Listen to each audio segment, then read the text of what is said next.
Bon, Papa Masson, di lay nuyu bu baax di la jox sa wàccuwaay di kontaan si yow di lay nuyu bu baax. maa ngi leen di gërëm di leen sant parce que tànk yi ngeen di dox mooy dundal mbootaay surtout association sportive parce que tànk fexe ba ñi fi nekkoon démb ak bërki démb ñi fi nekk tey di leen fàttaliku loolu lu am solo te tànk yooyu ngeen di dox ñu leen di ñaanal yàlla ngeen ci am ndam donc xam naa Pape Mbengue moom kenn du ko gërëm dañ koy ñaanal yàlla may ko wér gu yaram bu wéy di li nga xam ni moom mën naa wax ne nattoom la moo di lépp lu jëm ci Jeanne d'Arc moom subaak ngoon mu ngi ci donc yal na ko yàlla jàppale fankal ko musiba ak bala may ko wér gu yaram waaw yow nag sa taw vraiment démb nga woon ma ne ko démb Jeanne d'Arc nga woon ñoo fekk ñu fa ànd ak ñun ci ànd bu rafet di dimbale it lenn lu am solo di fàttali xale yi non seulement fàttali leen démbam mais wan leen jaar-jaar yi nga xam ni mën na la tax nga mën a wax ci li nga xam ni lu wóor lay doon lu dëgg lay doon lu jëm ci Jeanne d'Arc kon taw yow tam ñu ngi lay ñaanal yal na la yàlla jàppale. léegi am na ay xale yu nekk Jeanne d'Arc yoo xam ne xëy na xamuñu yaay kan léegi ñu ngi la bëggoon laaj pour la doon wax yow yaay kan Papa Masson lan ngay wax. xam nga nag dafa xaw a naqari nit wax ci boppam loolu waaye comme li ngeen di laaj lu am solo la parce que xam nga ñu ngi ci weer wu ñu naan Jeanne d'Arc am na 100 ans loolu lu am solo la am na ñu fi nekkoon démb ak barke démb nekkatuñu fa am na ñu fi nekk tey xamuñu jaar-jaaru lii am tey téeméeri at donc effectivement lu am solo la ñu fàttaliku donc li am solo lu jëm ci man mën naa ne te yaakaar naa ne kon duma ci jam Jeanne d'Arc laa ba jeex ndax bi ma xam Méliko donc bi ma commencé bokk ci li jëm ci mbootaay ak association muy sportif ak yeneen toujours Jeanne d'Arc laa ko mos a nekk parce que Jeanne d'Arc li ma génn ma sax boobu maa ngi woon lycée Evan wala Nawane dama jógee école primaire école Médine dem lycée Evan wala Nawane commencé di jéem ci loolu ñu tuddee sport Jeanne d'Arc laa ko defee bu dee fu mu mën a féetelu fàttaliku Jeanne d'Arc ba may nekkee cadet junior ba nekk senior yooyu yëpp mais nag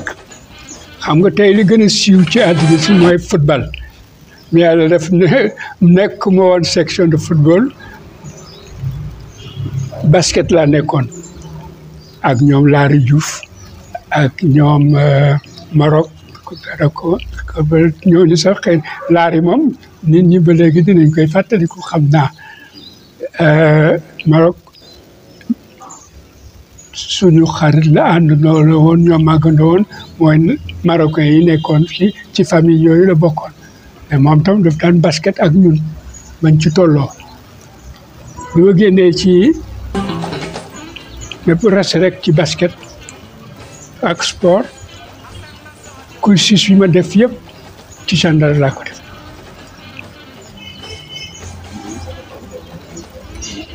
donc ci lu jëm ci sport après nag bien sûr nekk joueur basket mais après nekk aussi comité directeur basket section basket moom moo envoyé comité directeur Jeanne d'Arc ci 1900 ci jamono yooyu ñu ne fekk fa suñuy mag yu baax Adrien Fall ak Ndiaga Fall la comment il s'appelle Pape ñoom kii Gamou Sarr ak keneen côté suñu mag yu baax ñooñu côté catholique bi catholique église ñoom tam vraiment ñooñu daal ñoom a tàggat ci ñoom laa jaar ba bi may nekk dem comité directeur ñi nga xam ne mën naa wax li ci gën a ràññee mooy réforme 1959-60 li ñuy tuddee réforme Lamine Diack te ñu woon tëral ko ci ne section club yëpp dañu war a am plusieurs disciplines ñi ci ko amulee matu critères yooyu ñu fexe ba ànd ak yeneen club pour former club yu bees yi nga xam ne moom lañu tëraloon ci réforme Lamine Diack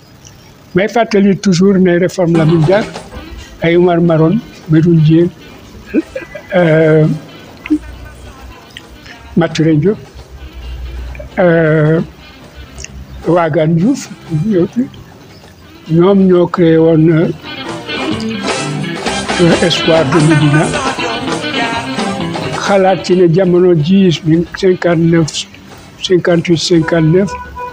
club bu Sénégal war nañu mën a am beneen façon bu ñu mën a nekk ci la ñu def donc réforme la ñi nga xam ne ñoo ko sosoon donc comme ma fàttali ko Maron la woon ak Medoune Diène ak Baye Diouf ak Maturin bi liggéey boobu pare fin 58-59 ñu jébbal ko Senghor boobu moo doon président de la République en 1959 Daniel Kabou nekkoon secrétaire général de la présidence de la République boobu primature amul woon donc secrétariat général moo doon jouer le rôle de kii donc dañ leen jébbalee liggéey boobu nga xam ne groupe boobu ñoo ko defoon ci lañu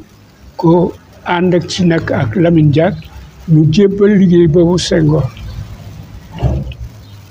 ñu fal ci Abdou Diouf moo nekkoon premier ministre ñu ci jamono jooju ak situation surtout les jeunes ni mu meloon ñu jël Lamine Diack def ko délégué à la jeunesse ci fin 58 début 59 ci la ñu donc jox valeur réforme ñu tuddee ko réforme Lamine Diack parce que moom la ñu jébbale woon document ba bi ñu mujjoon def pour mu jox ko 5 donc ci Jeanne d'Arc donc man première partie bi ñu am solo moo doon nekk joueur puis après nekk dirigeant wu joueur wu section de basket nekk dirigeant wu section de basket bu Jeanne d'Arc de section basket bi ñu créé ci jamono jooju ay Ndiaga Fall ak Adrien ak ñooñu mag ñooñu fi nga xam ne ñoo yore woon Jeanne d'Arc ba ñu yegsee foofu ñoom ñoo xool ne léegi nag ñoom mag lañu situation yi nga xam ne réforme boobu indi na ko laaj nag ñu renouveler seet xale yi nga xam ne mën nañu yore club bi ñu jox leen ko donc ci boobu temps la ak ñoom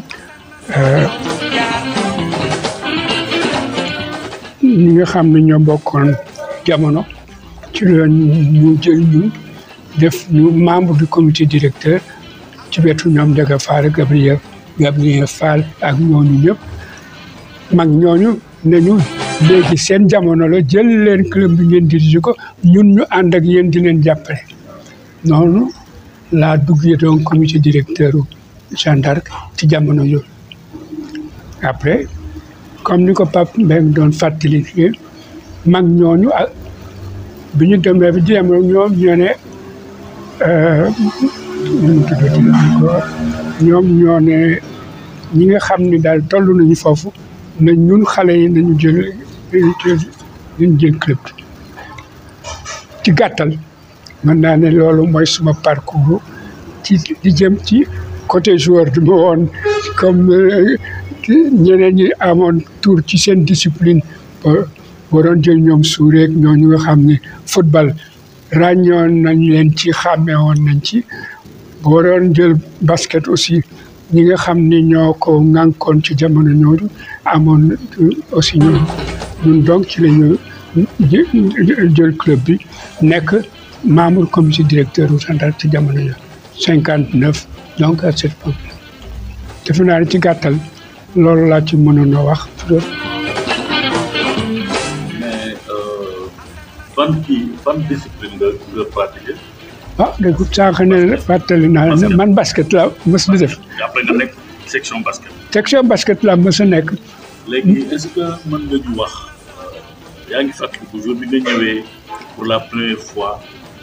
nga ñu teg la nga nekk dirigeant Jeanne d'Arc est-ce que yaa ngi fàttaliku moment bi. waaw mooy xam nga dama ne à partir de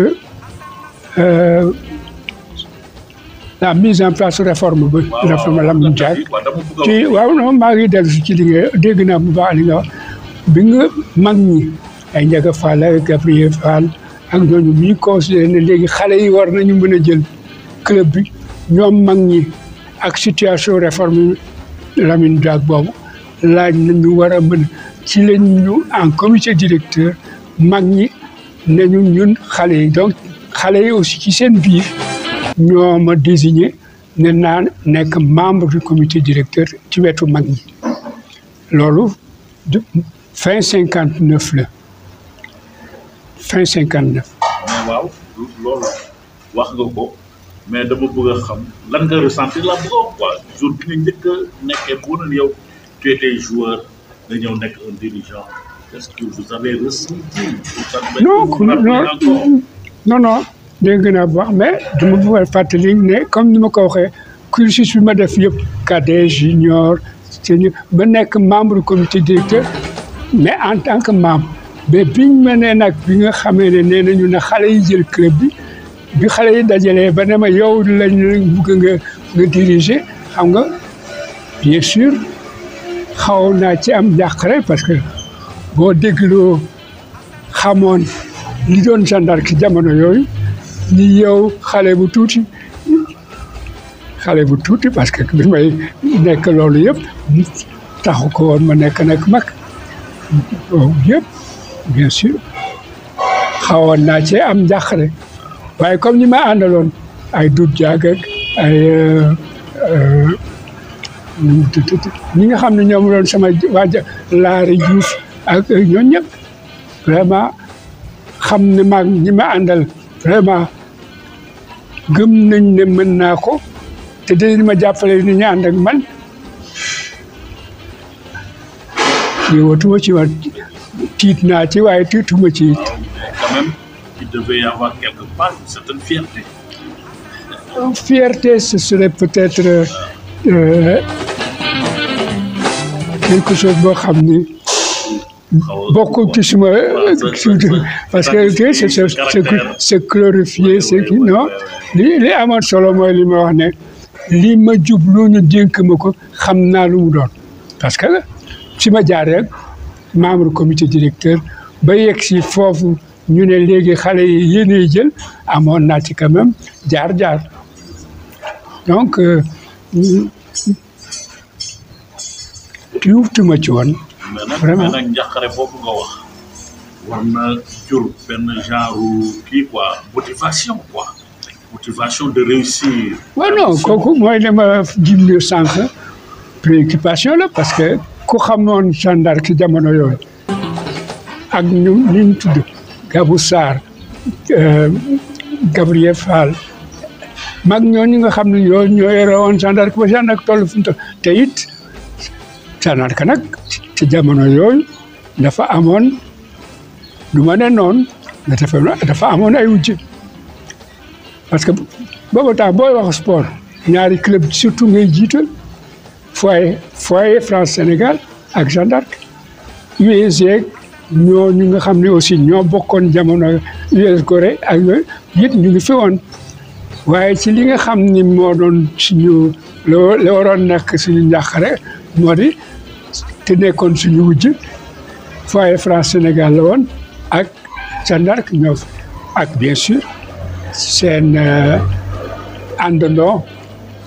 Gorée ak USI ndeysaan comme dirait mon patron ndeysaan USI kenn déggatu ko sax ñooñu ñoo doon jamono Jeanne d'Arc 1959 ba li yegg see 60 ñooñu déggatuñ leen mais ñu ñaan yàlla rek Jeanne d'Arc mën a toll fi ñooñu toll léegi. mais bi ngay nekk président est-ce que mën nga ñu jox des dates précises ak bi nga nekkee président est-ce que si yan condition nga nekkee président Jeanne d'Arc si yan condition quoi. non comme xam nga jamono jooju yàlla dimbali nañu ba nañu amoon ay àndandoo ka li ma tuddee ay àndandoo moo di ay sponsor ay mag ay kilifa yoo xam ni fu ñu toll dañu daan jàppale. sans compter bien sûr Jeanne d'Arc dañ daan ñëpp membre yi ñëpp da nga daan indi sa contribution da nga daan cotiser mais li ci gënoon a am solo c'est que vraiment dañu amoon ay ñoo xam ni ñoo ñu doon jàppale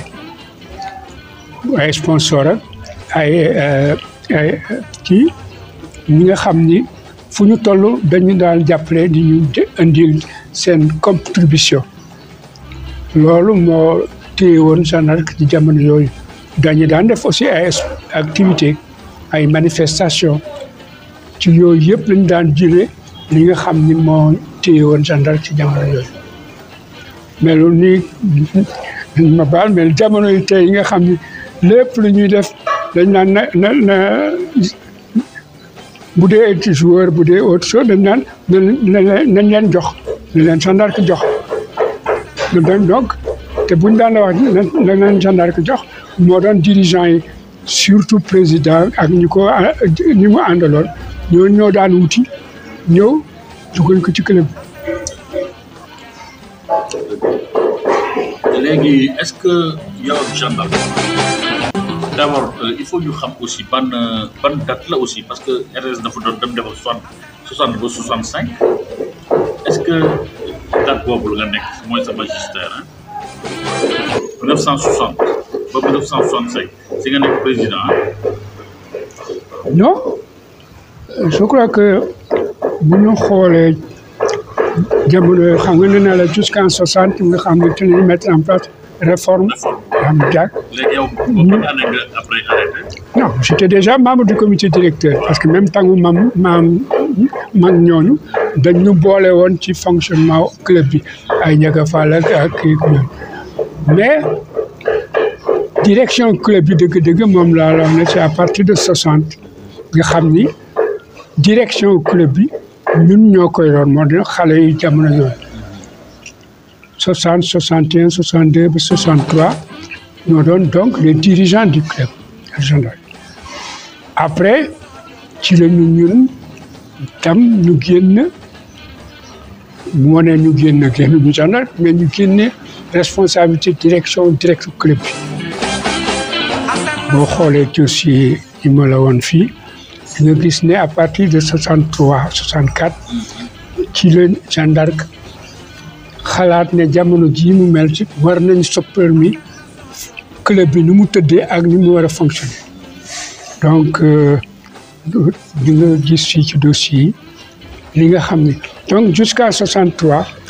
ak fii donc ci la ñu ñun l'équipe qui a été constituée ci la ñu jël responsabilité club bi. donc dafa amoon ay mag yow wax nga ko quoi dafa amoon ay mag yu ngeen ñëw remplacé ñoom ñaar ñi sa doon Fall père Ndiaga Fall. Dramé xam nga léegi Pape Mbengue fàttali na ko ku mel ni Dramé nga xam ni non seulement mu ngi si ginnaaw mu ngi nekkoon centre de formation donc ñooñu ñoo yore ku mel ni par exemple Dramé administration yow mi nga xam ni jàng nga ki moom moo yoroon administration club bi il était secrétaire général secrétaire administratif dossier yeeg document yeeg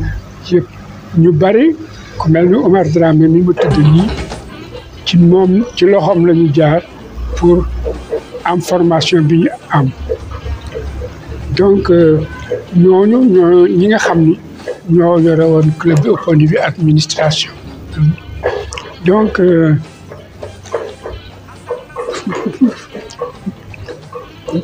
ñooñu tàggat. Ndiaga Fall la ak Adrien Fall. waaw ak Dramé. waaw ñoo yoroon administration. waaw ñooñu membre du comité directeur ñoo yore administration. Omar Dramé de après moo nekkoon secrétaire doomam. Omar Dramé moom mooy Papay Talla Fall. waaw papaam doomam aussi c'était un des meilleurs basketteurs. ah mooy Mogo Talla Fall. waaw ñett donc ñooñu ñëpp ñooñu ñu amoon solo la ci jamono jooju donc pour revenir ci ñun bi ñu nekkee joueur pratiquant mosuma fàmmee ko fu ñu ñëw ne tel dirigeant tel autre de jox ñu xaalis wala jox ñu équipement ñoom ñoo doon seet dans le cadre seen mën-mën ak seen dugg-dugg ak yooyu lu ñu am ñëw ne lii la ñuy apporter comme contribution du club ñooñu moom mën nañ ne ñun ci ñoom la ñu jàngee ci ñooñu tàggkat donc mag ñooñu am ci la donc mënuñ fàttaliku ma fuñ ne vraiment taxawal ay dirigeants ak yooyu ñu leen jox leen ñu tàng wala def leen ni wala bu ngeen ko defalee dañuy grève wala ñun loolu mosul am ci suñu mosul am suñu jamono. lan nga fàttaliku si Ndiaga Fall lan ban apport la indi loolu xam nga c'est sûr qu'ils étaient complémentaires quoi. Absolument. léegi à part sur le plan administratif. non je crois que pour ñu jamono yooyu ku ko fàttaliku xam nga d'abord père de famille la woon suñu ab c'est-à-dire doomam mu par la suite il faisait partie des meilleurs basketteurs mais ñoom moom Gabriel Fall. Ndiaga Fall. waaw moom ak ñi nga xam ne ci non seulement dirigeant sportif la ñu woon mais père de famille la ñu woon dañu jigéen ñoon pratiquants yi yëpp section nag toutes les sections comprises donc ñoom boobu rôle lañu doon jouer de père de famille muy Ndiaga Fall muy kii ak ñooñu ñëpp cër bu mel noonu lañ doon jouer ba nga xam ne ñun daawuñu leen considérer rek seulement comme des dirigeants mais vraiment suñu kilifa la ñu woon donc Ndiaga Fall mi ngay tudd ci rôle yu mel noonu lañ doon jouer. léegi sama papa Gabou Sarr nag nga xam ni moom sama deuxième papa la woon quoi ah léegi mën nga moom suñu wax si moom aussi quoi. moom it jaar-jaaram am na solo trop gendarme. waaw mais je vois que fi xam nga nee naa la fi mu jaar cadet junior bu nekk senior fekk leen fa ñoom ñu jël ñu comme seen doom lépp loo xam ne war nañ ko war a mën a doxalee mu jëm ci d'abord lu ñu war a nekk liñ ñuy yaree liñ ñuy tàggatee ci jamono yëpp ñu boobu rôle la ñu njëkk di joué ñun tam noonu lañ leen gisee noonu lañ leen jàppe muy nag discipline yëpp yooyu moom bu ñuy fàttaliku loolu ñu gën di fàttaliku ci ku mel nu Ndiaga Fall parce que dañu doon téye di ñu yar bu ñu buggee def lenn wala bu ñu defee lenn ñu wan ñu ne déet du noonu nii ak nii donc cër boobu lañ koy lañ doon joué ñoom noonu lañ leen gisee woon aussi ku mel noonu Ndiaga Fall. mais déggal boobu parce qu'on va parler un peu de la nouvelle génération est-ce que déggal boobu yow sentir nga cette nouvelle génération là suñu genre est-ce que déggal boobu yéen ngeen déggaloon mag ñooñu est-ce que am ngeen loolu si après la nouvelle génération. non ñu ci dëgg-dëgg boo ñu xoolee ni club yi di doxee ni ñu boo xoolee li nga xam ni aussi pratiquants yi noonu la ñuy comporté wu non ñun daf ñuy jaaxal parce que am na yenn comportement dawuñ ko sax xalaat xam nga mooy li ma la wax ne joueur bu bëgg ñëw ne dirigeant bi ba mu defarulee lii man damay mel nii wala damay grève wala yooyu ñun xamuñu ko woon te malheureusement loolu dafay commencer sax ci club yeeg association yu mënti donc meluñ nii may gis ni xale yi di comporté wu tey ji melul ne ñun dañ jéemoon a mel non. léegi pour terminer léegi nag ban conseil ngay conseiller nag les jeunes pour nga xam suñu fa jaaree rek boo dina yokk suñu chance véritablement delluwaat fi ñu nekkoon. waaw loolu de mooy boo xoolee ñun maa ngi leen naan depuis 93 ak commission bi ñu mettre en place pour la réforme non seulement la réforme globale du sport mais changer organisation club yi méthode yi nga xam ni noonu la ñuy fonctionner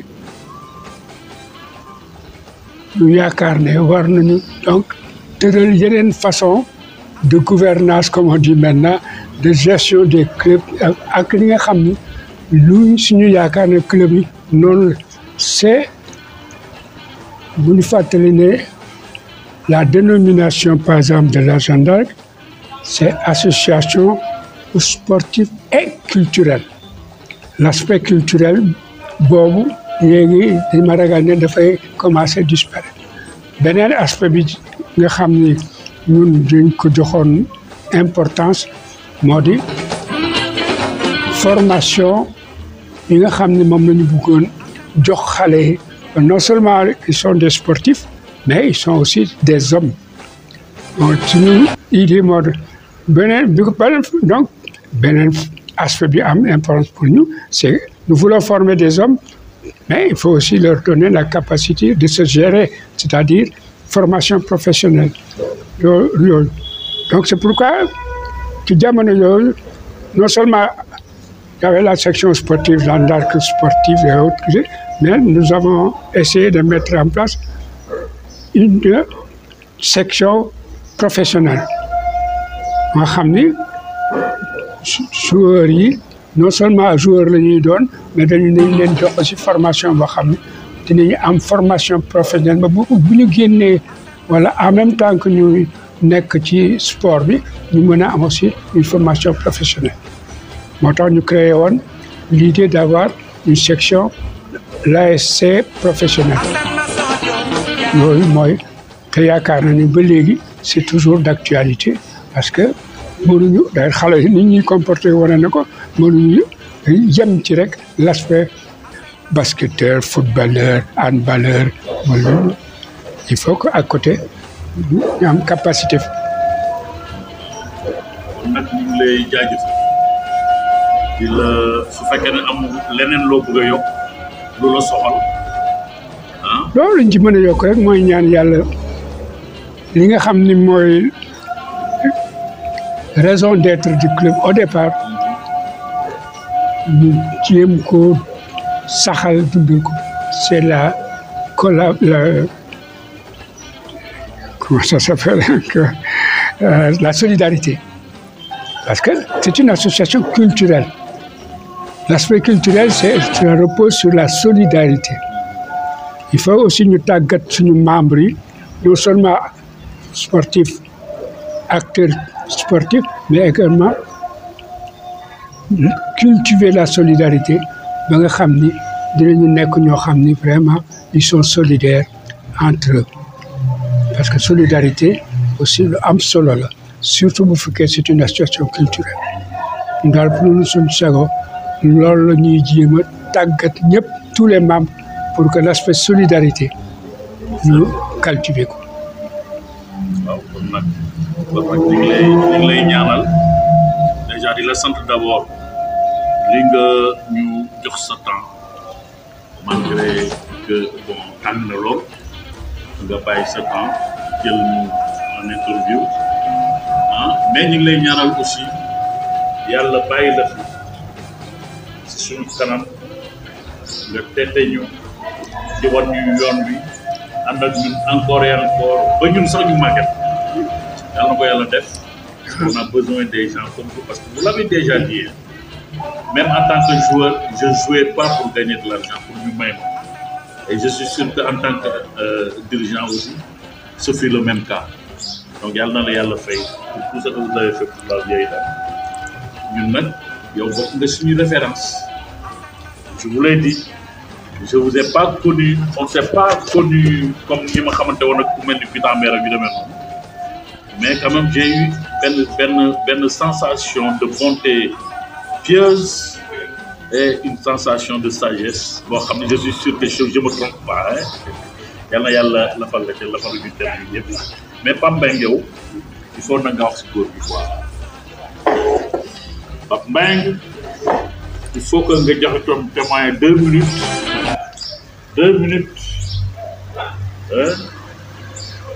voilà. wallaay danga moo sant loo xam ne naa ci sawar naa ci am fierté ndax Père Masson dafay koo xam ne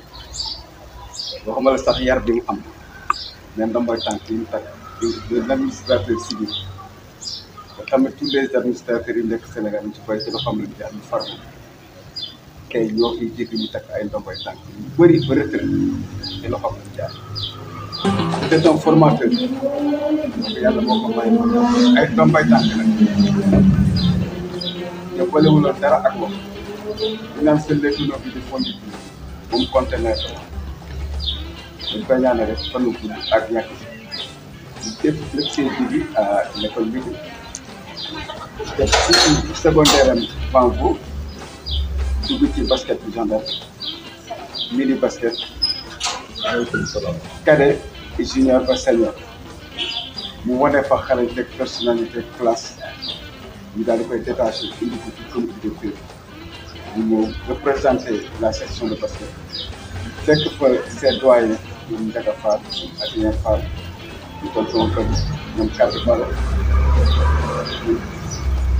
dirigeant yoo xam ne te aussi côté mag ko nag waaye xale bu loxoom seetee mu mën a bokk ay loolu xarañte ma ko xam ne ak dalam ak compétence am ak savoir ndax dama fekkee de Pierre Basse à Maodo Dramé comme muy remplacé Maodo Dramé nekk 2 fois président Ibou Samb nekk 2 fois président Souri nekk 2 fois président dafa mel ne président suñu jaar ci ñoom ñett la doon tuuti avant que Omar Seck di ñëw di remplacer Souri te loolu lépp compétence ak savoir ak largesse ak sagesse moo koy maye ndax Assane Masson saa yu nekkee ñu gis ko mu jóg jël le bâton de pèlerin ba ci ñaari gendarmerie fi amoon authentique néew li mu formé comité ad hoc boobu moom li may wax xam ne ci dara moom laa ci njëkkoon a waxal avant que muy judd waaw muy un bébé qui est né dans ses bras waaw ñoo ci njëkk a wax avant que ñu koy élargir bay ñeneen yëpp ñu ci ba mu indi ndox mu sedd ba jaar nekkat benn jaar liw li ñu def assemblée générale paisible Sacré-Cœur noonu fa 33 membres ci lañ indilee ISRA démocratiquement fauché te loolu lépp ci magistère ci compétence am ci yaram la ci savoir am dafa am fekk ci gendarme muy baa boo xam ne dañ koy ñaanal yàlla fan yu gudd ak waaw gis naa kuy baax ba tey ak kuy dal ba tey ak kuy am éducation ba tey waaye soo koy jëlee du estimation bi ko demee ndax lu nit ñi li kilifa di am na ko te bëriwul dara ak wax dañ koy ñaanal rek une longévité longue vie santé de prospérité mu dem ba fekkaat la vieille dame ñu koy teg ci kawar grâce à son ministre d'enfant ba mu fekk lépp muy ba fierté loolu dañ koy ñaanal voilà kontaan nag ci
Basirato mi yahi la